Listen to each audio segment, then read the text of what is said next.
大家好，欢迎回到视野环球财经，我是 Rhino， 现在是美东时间22年8月26号周五晚上的7点45分。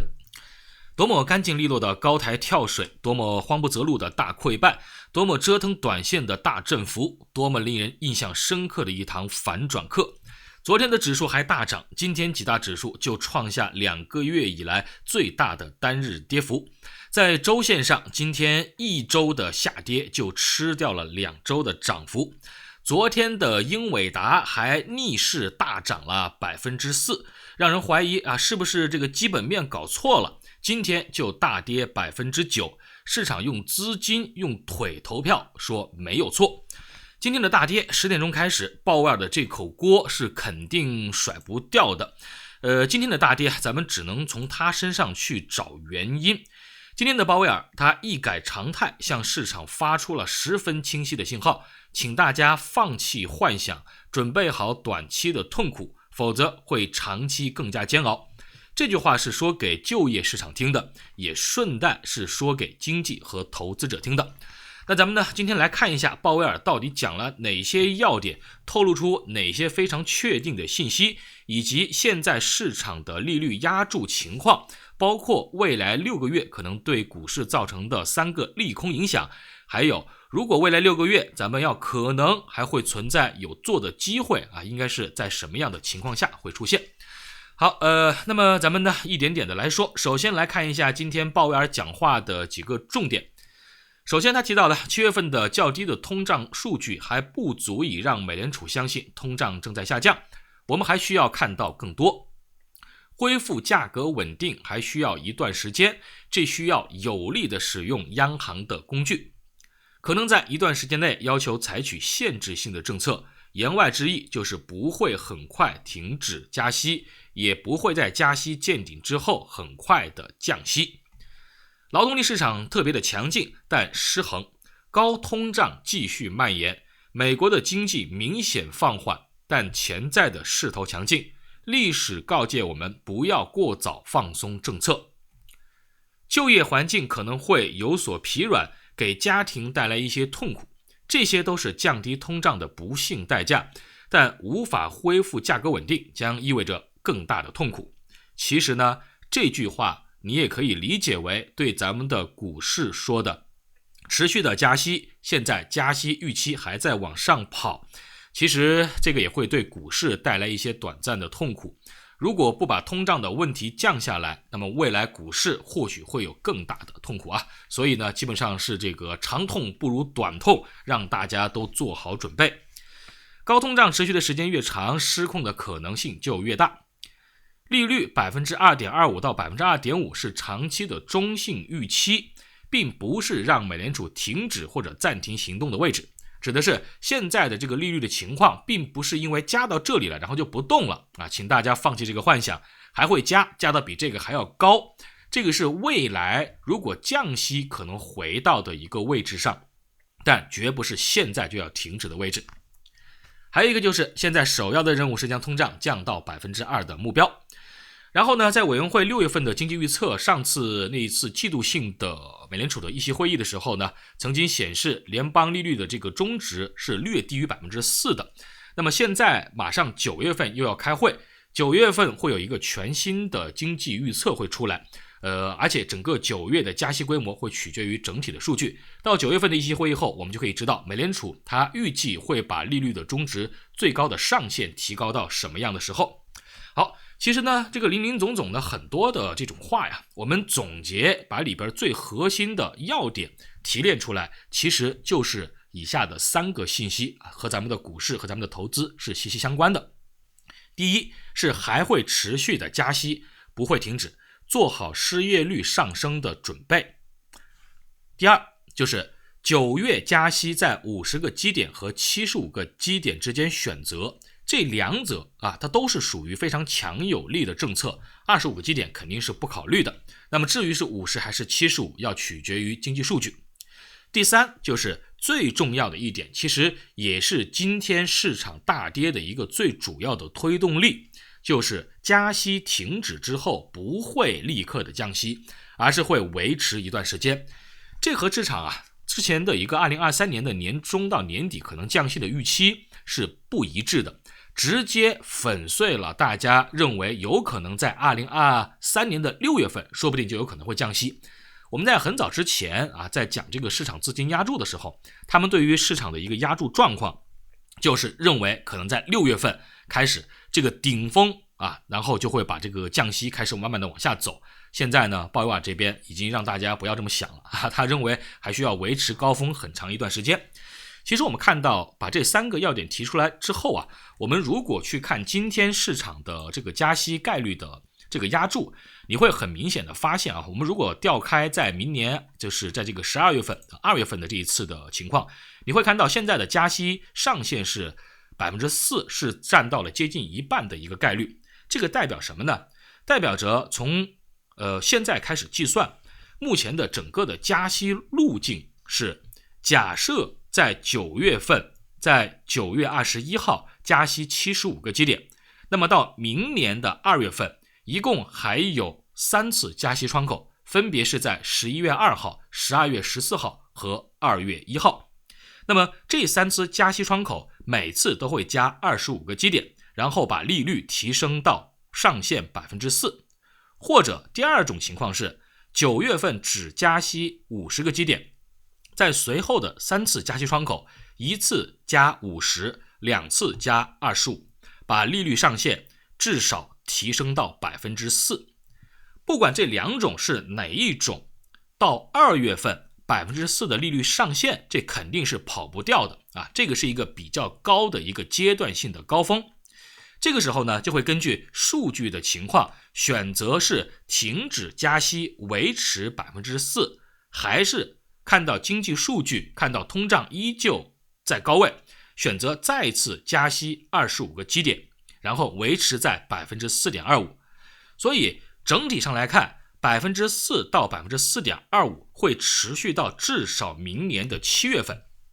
不会太快的下降这个和市场之前的想法是不一样的。这个就是截止到目前为止市场对于美联储整个加息的思路的一个资金的压注。在9月21号的会议之后，如果美联储的经济预测出现了变化，那么这一系列东西还会再次的进行调整。总之，从现在开始到9月21号的议息会议前，整个大的货币政策交易的这个框架就是基于上面这些东西就是基于刚才给大家讲的那个加息的路径。能改变美联储加息预期的重大事件，在议息会议之前有2件事。第一个就是下周5的非农，第二个是9月13号公布的8月 CPI。 如果 CPI 下降很快，美联储会选择加50，如果数据下降的不理想，美联储会选择加息75个基点。那么对于未来来讲咱们说整个的市场现在既然已经开始在思考加息预期延后见顶的事儿，未来的6个月对于市场会产生一个什么样的影响呢？我这里今天也是把它写出来，大家可能看得会更加清楚一些。首先第一个，从目前往后数6个月都是加息上行的窗口，没有降息下行的窗口。而且呢，很有可能利率的高峰会维持到23年的年底，那么加息的预期见顶实质上是被延后了，要等待明年的2、3月份，要观察数据。这就意味着什么？意味着就算股市提前6个月去交易预期，未来的6个月暂时也看不到任何的降息的可能。整个加息预期延期见顶我们说打压股票估值见底，它也会同时往后延期。这个对于市场来讲肯定是一个利空，特别是对于科技股特别是包括成长性的科技股，包括这种科幻型的这个成长股都是一个非常大的利空，可能对于传统类的价值股票能够稍微的好那么一点点。这是第一点。好，第二点是9月份缩表的进度会加快，未来的6个月缩表的影响可能会开始显现。缩表主要是减少整个金融体系的流动性。那么什么时候咱们去观察？很多人会说，那流动性影响到底影响到多少呢？市场上的热钱多还是少呢？其实有一个指标是可以去观察到的，就是美联储的隔夜的逆回购的金额，它这个趋势性有没有减少。什么时候它的代表啊，它这个趋势性开始减少了，就代表流动性开始实质性的在收缩。这种流动性一收缩，市场上的热钱一少，对于股市也是利空。那钱多的时候，对吧？大家的这个很容易推高资产价格，钱一少，市场流动性一枯竭一紧张，那么资产价格就回落，这是一个很正常的表现。那么你看现在啊，我们如果去看现在的美联储的回购的这个情况，你会发现，我现在给大家展示的是21年从6月份到现在还是在多少？今天的金额还在 2.1 万亿 2.18 万亿的金额。这个金额到底有多少呢？相当的高啊！你看从这一段起来，21年6月份一直在往上爬升，一直之前是1万多亿，还当成一个新闻看一看。现在呢是长期维持在2万亿以上。现在大家都无感了，对不对？什么时候我们看到后边的这个曲线开始往下走了，就代表着它这个缩表开始有这个对市场产生一些破坏性了。现在很明显啊，这个没有产生任何的破坏性，还是属于在这个区间横向在波动，每天还是非常多。如果你觉得啊，那这个是不是1万多亿、2万多亿也是一个正常的呀？我们再把时间往回推，我把它缩小，你可以看到，在整个现在这一段时间里边，我说这前面是2018年，那我推到2016年好了。你可以看到前面从2016年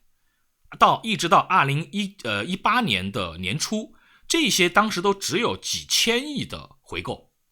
几百到几千亿，那个时候是很小的数字，那个时候流动性其实已经还是可以，对不对？你看几百到几千亿的回购，但现在动辄就是上万亿，你看差了多少？所以市场上还是什么热钱非常的多啊，热钱非常非常的多。其实正常情况下，市场在平稳的货币政策情况下呢，通常的这个逆回购金额应该不会很大，因为金融系统里边沉淀的钱也不会那么多。所以现在这个指标大家可以拿去做一个观察啊，自己可以去看一看。好，然后呢还有几点，我们来继续往下看。第3点就是美联储的鹰派的加息，它会让全球大部分的主流央行被动跟随加息。日本和中国除外啊，因为这个情况有点特殊，它会导致全球范围的借贷成本升高，经济扩张放缓，对于企业的盈利水平产生持续的打击，利空股市啊。所以呢，这是目前我能看到的，在未来的6个月对于市场的一个从宏观基本面上的一个影响。当然还有一些微观，还有一些企业个股的情况啊。那这个地方呢，我们就只能在平常节目里边慢慢去说啊。今天只讲这3个哈。然后呢，对于未来6个月，那股市有没有可能还存在一些上行或者可以做的一些波段的机会呢？之所以我一直在说这里存在的是波段机会，而不是趋势性的行情，就是基于对于基本面现在不支持整个的美股的大的趋势性的牛市，这种大上涨行情是不存在的。那么你说趋势性的大的下跌行情会不会存在呢？当前的经济数据目前还不支持啊。如果未来经济数据继续恶化，有可能会出现。但目前我还是以波段震荡来看待现在的行情，所以我的讲解中也和大家提到的是以波段机会来对待。好，第一个就是通胀如果下降的足够快，失业率飙升，就会出现足以让美联储改口转鸽的证据，它就会提前，说不定就会把这个加息预期的见顶的预期往前拉，这个就是一个机会啊。如果出现了这种转折点，那么意味着股市还有机会，还有可能有这个上升的这个比较好的一些波段可以做一做啊。第二个就是公司业绩的下滑，它不那么悲观，它或者呢，那市场有的时候现在不是热钱还挺多的吗？它提前1年去炒作2024年的增长预期。其实现在啊，咱们炒的什么？现在炒的是2022年和2023年年中这一年的这个增长预期啊。目前因为马上要进入2023年了嘛，所以炒的这一年。如果再提前1年炒到24年的增长预期，它把2年的成长预期和计价全部挤压到23年1年里边，这个时候计价不一样了。那这个时候呢，人人都学特斯拉嘛，咱们都不是说过特斯拉这个通常交易价格都是提前2年时间啊，所以呢，这也是一种情况。突然间热度起来那么一波，对吧？新闻也推波助澜，大家告诉你们，现在市场上出现机会了，企业预期在2024年非常的好。然后大家不要管23年怎么样，24年很好，大家嘣嘣嘣就炒这个24年，中间就跨了1年哈，这是一个可能的一个存在的一个机会。第3个就是这个也是一个挺偏悲观啊，就叫先抑后扬，股市要下跌的足够多，超跌、大跌，筹码足够便宜了，那同样存在着减筹码去买去做多的机会，做多的波段机会啊。我这边呢全部都是基于正股做多的这个角度和站在这一边来讲解的。如果你是从站在做空的那个角度，那当然是一个相反的，完全的一个相反逻辑哈。那个呢我们就今天没有讲那个做空的，主要讲的是做多的这个正股的长线的朋友。好，所以呢这个就是我们说未来的这个6个月可能存在的一些机会。那么最后呢我还是总结一下吧，对于这个目前市场怎么做的问题，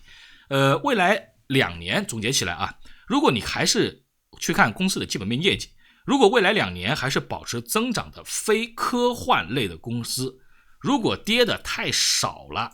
你看我的持仓